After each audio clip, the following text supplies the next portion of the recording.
और तो बेंगलुरु में 30वां हुसैन डे मनाया गया है, जिसमें मुल्क भर से मुख्तलिफ मजहब के लोगों ने भी शिरकत की। सोशल इक्वालिटी के उन्वान पर हुसैन डे प्रोग्राम का इनेकाद किया गया। इस प्रोग्राम का मकसद इमाम हुसैन के पैगाम को आम करना था।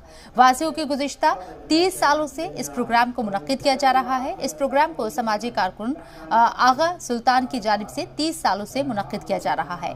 इस मौके पर दीगर मज़ाहिब के रहनुमा शामिल हुए।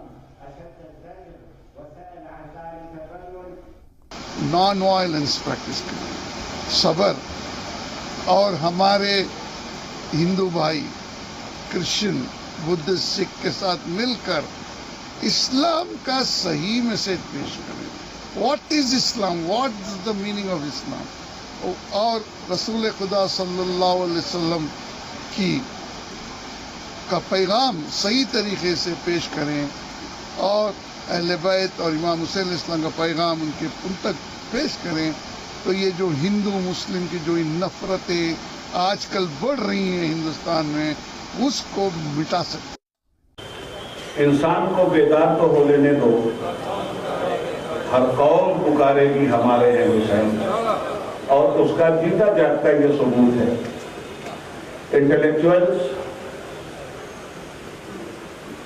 ईसाई मजहब के इंटेलेक्चुअल, बौद्ध मजहब के इंटेलेक्चुअल, सनातन धर्म के इंटेलेक्चुअल, सिख पंथ के इंटेलेक्चुअल, मुसलमानों के मुख्तलिफ मसालिक के इंटेलेक्चुअल, ये सारे जो एक जगह इकट्ठा हैं, इसके पीछे इत्तेहाद इंसानी के पैगंबर जनाब इमाम हुसैन अलैहिस्सलाम की रहबरी शामिल है। हवातों से सीना तान कर लड़ते हैं, सीना तान कर मुकाबला करते हैं, उनको शहीद बोलते हैं, उनको शहीद बोलते हैं।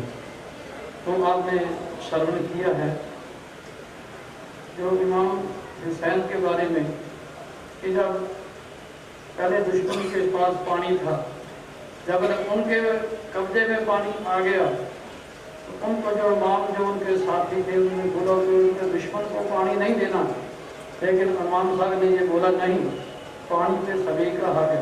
इमाम हुसैन रज़ियल्लाहु ताला अन्हु ने खातून जन्नत की आगोश में जन्म लिया, जिनकी आगोश का तकद्दुस अर्श के तकद्दुस से किसी सूरत कम नहीं, जिनकी चादर का गोशा साया जन्नत है, जिनके घर की चार दीवारी का हजरत जिब्राइल अलैहिस्सलाम ने कई बार तवाफ किया, जिनकी नाखुशी का कभी रसूल पाक मुतहम्मिल नहीं रहे, जिनके घर में एहतरामन सूरज ने भी कभी झांक कर नहीं देखा।